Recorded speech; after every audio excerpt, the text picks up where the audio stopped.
Bonjour à toutes, bonjour à tous et bienvenue sur Ecclesia TV. À la une de cette édition, le dimanche 26 juin dernier a eu lieu la messe de clôture des festivités du 40e du diocèse de Grand Bassam à la paroisse cathédrale Saint-Esprit de Mokéville. Elle a été présidée par son éminence, Monseigneur Jean-Pierre Cardinal Couton, archevêque métropolitain d'Abidjan, en présence de nos seigneurs Raymond Awa, actuel évêque du diocèse, et Paul Dakouri Tablé, évêque émérite du diocèse, sans oublier les nombreux prêtres, les religieux et religieuses et des fidèles laïcs. Et puis, nous vous ferons lecture dans cette édition du communiqué émanant du Conseil pour les affaires économiques de la Conférence des évêques catholiques de Côte d'Ivoire sur l'affaire du faux panier national catholique de la prochaine année pastorale. Le dimanche 26 juin 2022 était un jour de fête pour le diocèse de Grand Bassam. Après plusieurs activités spirituelles, éducatives et culturelles organisées dans le cadre de son 40e, la messe de clôture a été célébrée à la paroisse cathédrale Saint-Esprit de Mokéville. Elle a été présidée par son éminence, Monseigneur Jean-Pierre Cardinal Couton, archevêque métropolitain d'Abidjan, en présence de nos seigneurs Raymond Awa, actuel évêque du diocèse, et Paul Dakouri Tablé, évêque émérite du diocèse.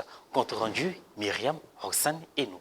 Dimanche 26 juin 2022, venus des 6 secteurs pastoraux du diocèse de Grand Bassam et d'autres diocèses ivoiriens, les prêtres, les religieux et religieuses, puis les fidèles, ont célébré la clôture des 40 ans d'érection du diocèse de Grand Bassam autour de leurs pères évêques, Monseigneur Raymond Awa et Paul Dakouri Tablé. À cette occasion, la messe a été présidée par son éminence, Monseigneur Jean-Pierre Cardinal Couton, archevêque métropolitain d'Abidjan. Diocèse de Grand Bassam, porte de la foi, lève-toi. Les défis qui sont les vôtres à la suite du Christ et qui ont pour nom l'autonomie financière de votre diocèse, l'achèvement de la construction de votre cathédrale dédiée au Saint-Esprit, l'éducation, pour ne citer que cela, exige de vous humilité, mais également une forte dose d'espérance pour croire qu'avec Dieu, tout est possible. Diocèse de Grand Bassam, porte de la foi, lève-toi et suis-moi. Plaise à Dieu que tous nous entendions cet appel et que nous y répondions avec la puissance que donne le Saint-Esprit, aujourd'hui, demain et dans les siècles sans fin.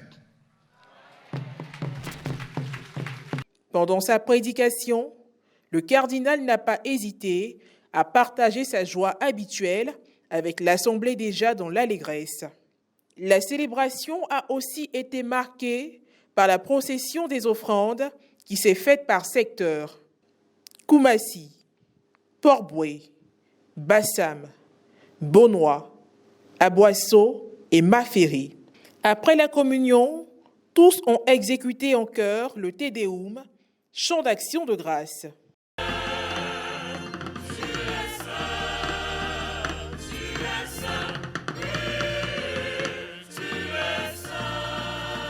Les rites de fin ont été ponctués par des allocutions, une collecte spéciale en vue de l'achèvement des travaux de construction de la future cathédrale Saint-Esprit de Mokéville.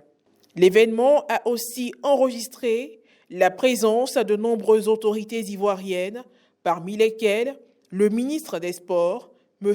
Paulin-Claude Danhaut, représentant le Premier ministre ivoirien, M. Patrick Hachi, le maire de Grand Bassam, M. Jean-Louis Moulot, et l'ex-vice-président ivoirien, M. Daniel Cablan-Duncan, qui ont tous fait des dons importants au diocèse. Le mot de remerciement a été adressé par le révérend père Jean-Bonzo Kouassi, vicaire général du diocèse. Son Excellence Monseigneur Raymond Awa a remis de façon symbolique un parchemin à certaines entités du diocèse que sont les 11 premières paroisses, les premières communautés religieuses et le bureau diocésain du laïcat. Le cardinal a offert un calice à Monseigneur Raymond Awa et l'a félicité pour le travail abattu dans son diocèse. Soulignons que cette messe marquait également la clôture de l'année pastorale diocésaine 2021-2022. Le lancer de ballon a marqué la fin des festivités du quarantenaire du diocèse de Grand-Bassam, célébré avec ferveur.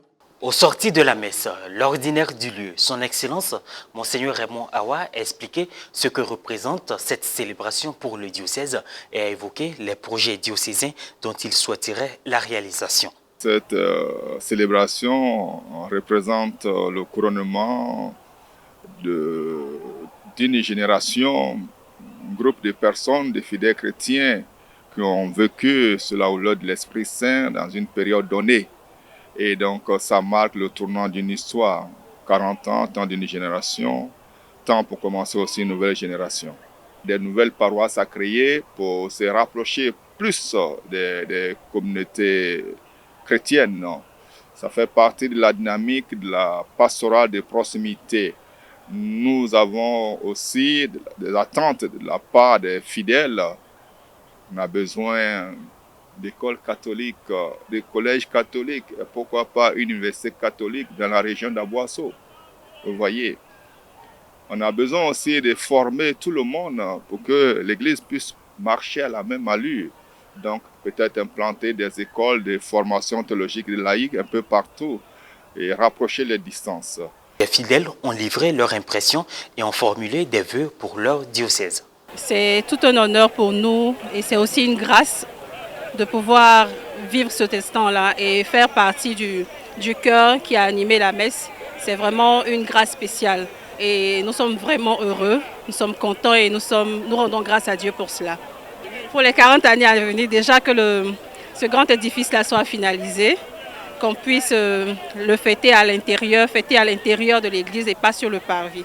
Donc, en tout cas, je suis tellement contente parce que bon, je ne sais pas si un autre jour encore je pourrais voir ces 40 ans-là. Donc en tout cas, ça me fait tellement plaisir. On ne sait jamais, parce que tout ça, ce sont nos souvenirs pour nos enfants, nos petits-enfants. Donc vraiment, moi, ça me fait plaisir pour les 40 ans. À présent, je vous fais lecture du communiqué émanant du Conseil pour les affaires économiques de la Conférence des évêques catholiques de Côte d'Ivoire. Abidjan, le 27 juin 2022. Objet information aux prêtres, aux personnes consacrées et aux fidèles laïcs du Christ. Révérends Père, frères et sœurs en Jésus-Christ, par la présente, nous venons vous porter des précisions relatives au paille national catholique. En effet, depuis hier 26 juin 2022, nous avons constaté une image avec le logo du paille national catholique circulant sur les réseaux sociaux et faisant état du nouveau paille national catholique. Nous tenons à vous informer qu'il n'en est rien de tout cela. C'est un fake news émanant d'un individu sans scrupules et indélicat qui aurait pris une photo d'un des échantillons du prochain paille en préparation et qui l'aurait publié sur les réseaux sociaux, faisant croire que c'est le nouveau paille.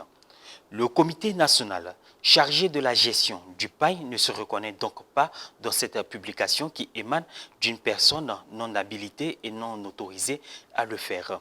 Je voudrais donc demander à tous ceux qui ont cette publication de suspendre sa diffusion et de la supprimer pour éviter de semer la confusion dans l'esprit des fidèles. À la date habituelle de la sortie du pagne, nous vous présenterons le nouveau pagne choisi par le comité pagne pour l'année 2023.